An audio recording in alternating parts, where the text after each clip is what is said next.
All right, I have the pleasure to go over something awesome with you guys, the defining range. One of my favorite topics in quarterly theory that I found made me most profitable. We're going to go over fib settings, where you anchor your fib, typical movement of price as it goes through a defining range, DFR in the day, the week, the month, and then when you should really start your back testing, because this will give you ninja status.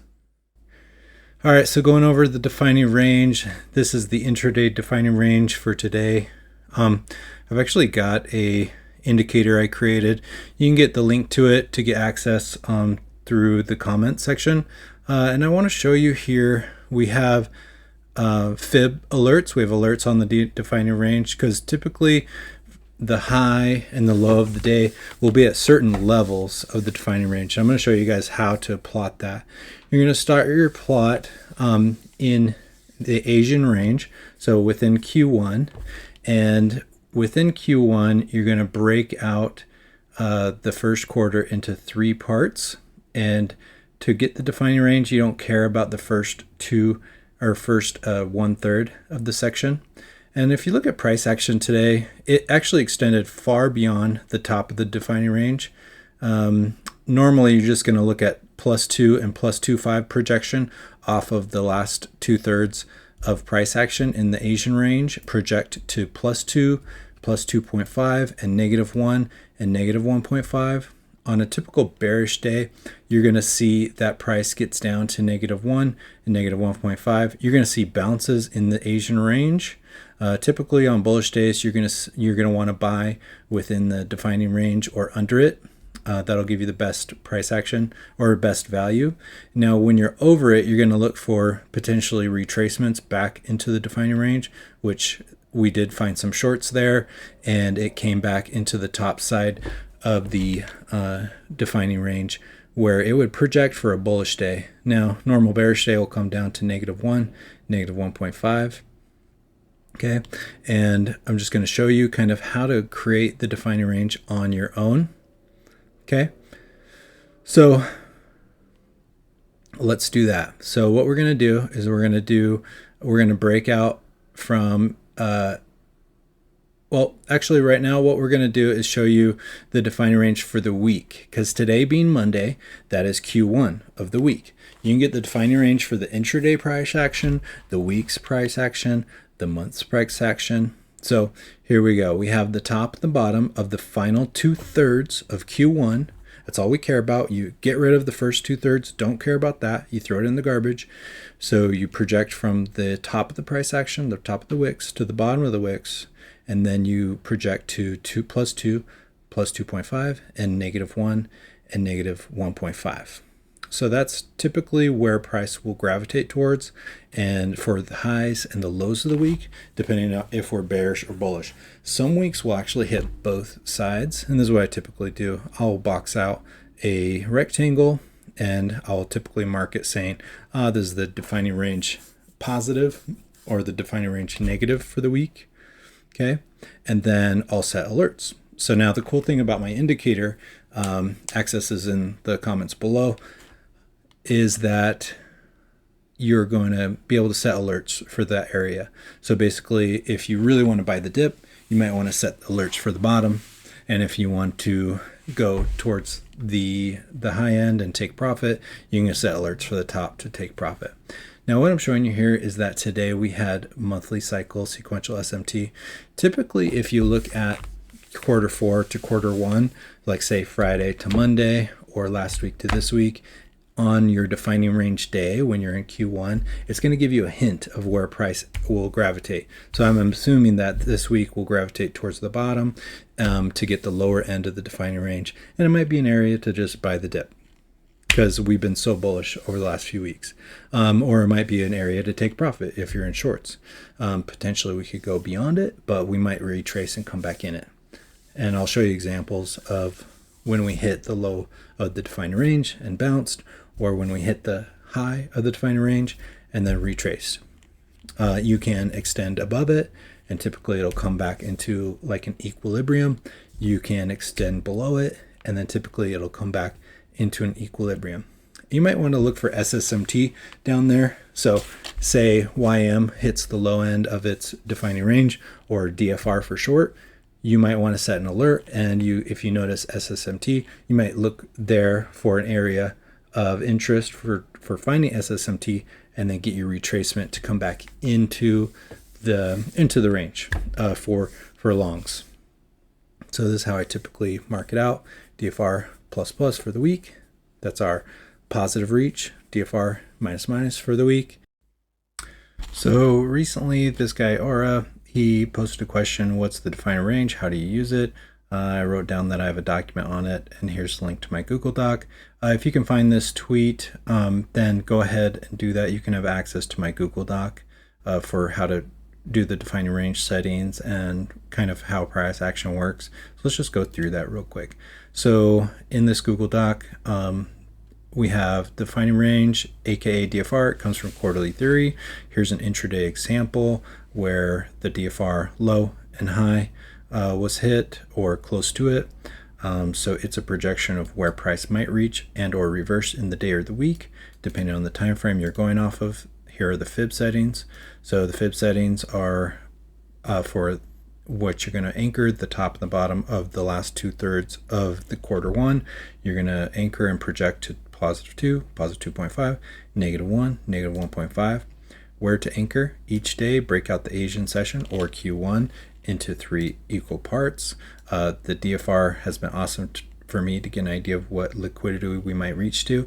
So yeah, that's another good point is if you come into the chart and we have the defining range turned on, you might want to look for, let's see here. So you might want to look for, okay, so here's the defining range of the week. Now, what liquidity, here, let me turn off something here. So what liquidity might we reach to? So if you go now to a higher chart, of course, there's no liquidity up there. We're at all-time highs. But if we do reach to the low, then potentially we're doing like a 50% retrace into last week's range.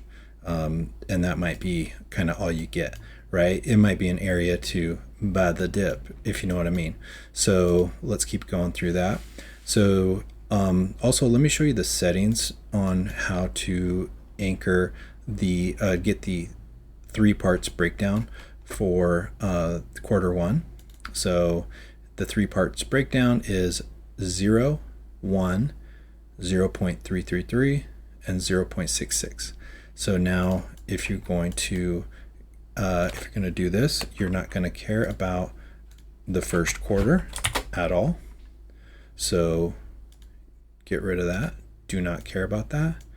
You're going to project off of the top and the bottom of what happens in the last 2/3 of the range. So not quarter. So this is Q1. This is Monday's price action. You're not going to care of the first third of price action. Or in the Asian session for intraday, you're not going to care about what happens in the first third of the Asian section. Just top and bottom of what happens in the last 2/3. So coming back to this document, the DFR has been awesome for me to get an idea of the liquidity. Disregard the first third, anchor off the top and the bottom wick of the last 2/3. Here's another example. So this was intra-week price action. We did the first 2/3 of Monday and Sunday, projected from the top and the bottom. I wrote down that I bought the YM after NQ ran the low of its defining range because YM was showing more strength. And let's show you. So this is the SMT example. So YM did not even touch its lower defining range, but NQ was making some type of not sequential SMT, but SMT. I do not believe this was week to week. It was more like a few weeks ago, a special low, and YM wasn't reaching that. So I bought YM and took profit at the top of the defining range for that week, and it worked out. So here's intraday example. You mark out Asian session on NQ. It hit the low, and it almost hit the high.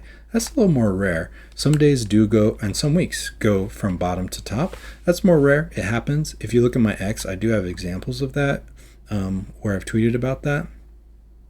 And say you reach the lower portion early in the week and you see SSMT, you might think, okay, well, we're going to reverse and potentially reach the high of the defining range. If you feel like that's possible, it's nice to get an idea of swinging in that example.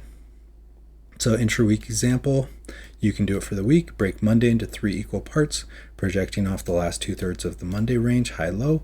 I'll show you what NQ did with an example week's DFR. For the week, just do Sunday at 1800 EST to Monday's New York closing time. Break that time range into 3 parts. So you don't go to Monday midnight. You only go to Monday New York closing time, so the New York PM session. Disregard the first 2/3 and anchor the fib from the top to bottom of the price high to low, the last 2/3. Here's an example. So here was the DFR for the week. It ran beyond it, but it came back to retrace within it. So it actually came up above, went to the low, and then came back to the high. So that was pretty crazy price action that day. Okay, for the monthly, you're going to want to break out Q1. So that's the entire first full week of the month. So if the first full week, if the first of the month starts on a Wednesday, you're going to disregard that week entirely. You need the first full week that starts on a Monday and goes to Friday. So if the first of the month falls on a Monday, cool. That's all you need. If the first of the week is Friday, disregard it. Don't care about that week. Don't worry about news days on weeks or weeks that have holidays. It's all about first month that is a full month or full week of the month. That's your Q1. So you're going to project off of that. And now in the next image, we're going to show the projection. I believe this was for May. Yes, so for May, we projected on the first full week, and then it was very bullish right away. So we gapped up on the second week of that month, and we just kind of chopped up on the higher end of the DFR. So you kind of see where price will gravitate towards. This will give you a good idea of the highs and potential lows for the month, depending on if it's going to be bullish or bearish. You can do it for the year as well. So I don't have that as an example here, but think about Q1, break it into thirds, disregard the first third, and only anchor off the second 2/3 of price action high to low.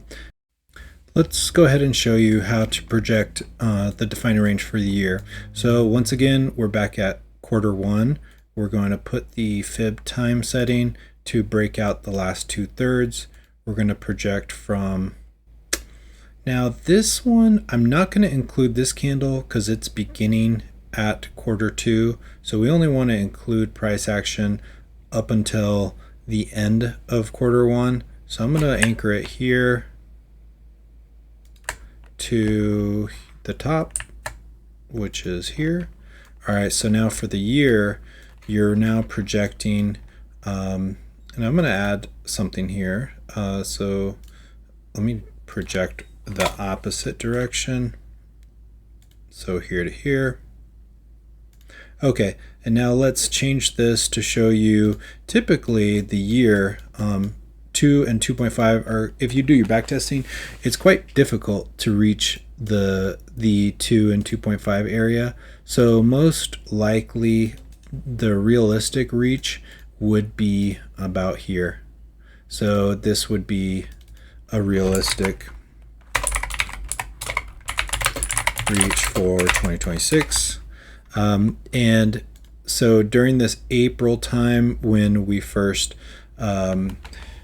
we're going down in April, this is when I was honestly thinking that we would start going down to the bottom here, which would take us to the 2022 lows. So here in 2022, you've got the low here. So I thought, okay, well, that makes sense. We're going to get to the 2022 lows, but right at the beginning of Q2, we just started ripping up. So yep, I was wrong on that projection to get to the lows. And now it looks like maybe we're heading towards close to 7,000, maybe. So this might be the area to look for SSMT, for reversals, maybe maybe we can reach this. It is a crazy year. Who knows? We can reach 7,400. So that is how to plot it for the year. Now, one other thing that this guy who is a teacher in Trader Day's course, his name is Medic. You can follow him here at Crypto Medics with DICZ. So what he talks about, he's one of the teachers and admins in Trader Day's quarterly theory lab. So in the 2025 mentorship, he's one of the top guys there who teaches. He includes the level plus 1.5 and negative 0.5. So what you might see there is price action getting there, forming some type of SMT, and then reversing. You might see this as a reversal area. It happens sometimes, so it's good to have it on your chart, just in case. Now, ultimate reaches typically are the 2 and the 2.5 and the 1 and the negative 1.5, but you might see funny business at 1.5 and negative 0.5. What you want to do to kind of give you a better ability to use this is to go ahead and add on the day quarterly theory by 2 degrees indicator. You're going to look for the gray boxes, which are your quarter one. So Monday, that was quarter one. That allowed us to project for the week. And if we zoom in and look at today, if I get rid of this extra thing here, if we look at potentially one of the historical, let's put on historical cycles here. Let's look at potentially like Q1 in the New York range. Let's see how we would have done that. So let's get rid of this. And this is how I would do it. I would do the Fib time zone. I would project right there. Okay. And here's Q1 for New York session. And I don't typically do the defining range within the daily session, but I'm just kind of showing you to give you that example of kind of, let's see what it did, right? Look at this range. This range is just quite small. So you're going to see we projected below it and above it. Let's go see how it looks. Oh, and I would include this. So here, this candle is at the beginning. So I would include that. So if the high and the low happened at the beginning or the end, you can include it. All right, so yes, so the low did match up pretty good.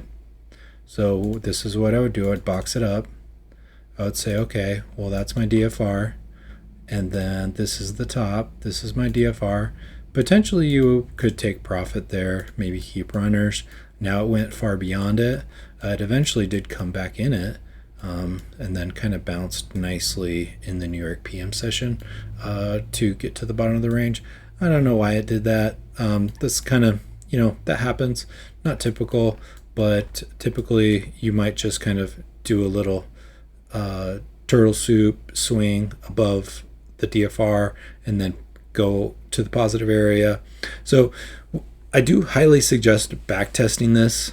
Go ahead and take these settings to do your 3-part breakdown and also the high to low projection. Do your backtesting. And thanks so much for watching. Please subscribe and like and all that good stuff, and send your comments or feedback in the comments below. Thanks.